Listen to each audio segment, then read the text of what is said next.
మనము ఇది చీకటి, ఇది వెలుగు అని అనుకుంటాం.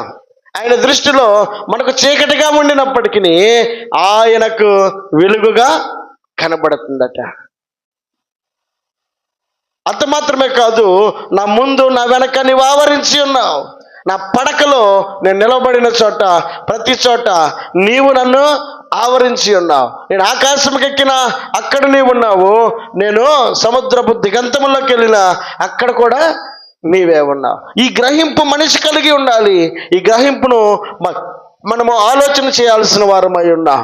ఇక్కడ దేవుడు లేడులే, ఇక్కడ దేవుడు చూడడం లేదులేనే ఆలోచన కాదు. దేవుడు ఉన్నాడన్న గ్రహింపు నువ్వు కలిగి ఉండాలి.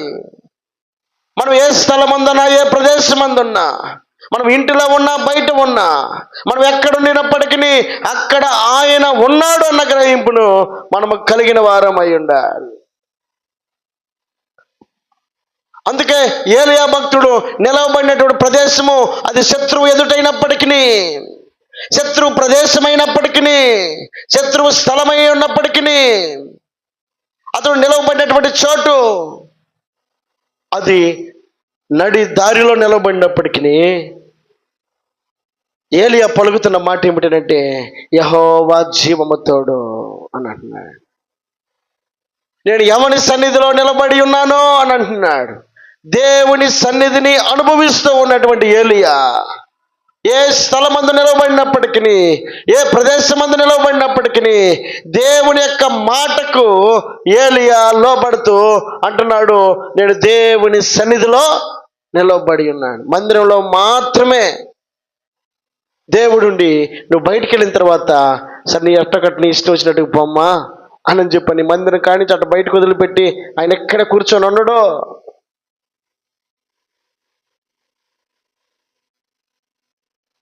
మనం దేవుని సన్నిధిలో ఉన్నాం, చాలా జాగ్రత్తగా ఉండాలి, మంచిదే.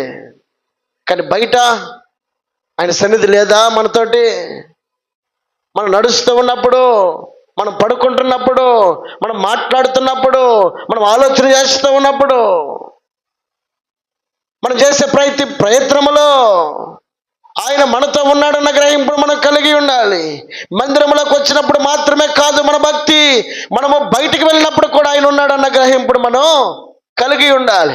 అందుకే యెహోవా జీవము తోడు, నేను ఆయన సన్నిధిలో ఉన్నాను కనుక అక్కడున్నటువంటి ఆహాబుతో మాట్లాడుతున్నాడు, ఈ సంవత్సరము మంచైనను వర్షమైనను కురవదు అని అంటున్నాడు. ఆ మాటని స్థిరపరిచేది ఎవరు? మనుషుల మాట అయితే స్థిరపరచబడుతుందా? మాటలు 100 మాట్లాడినా జరిగించేది ఎవరు?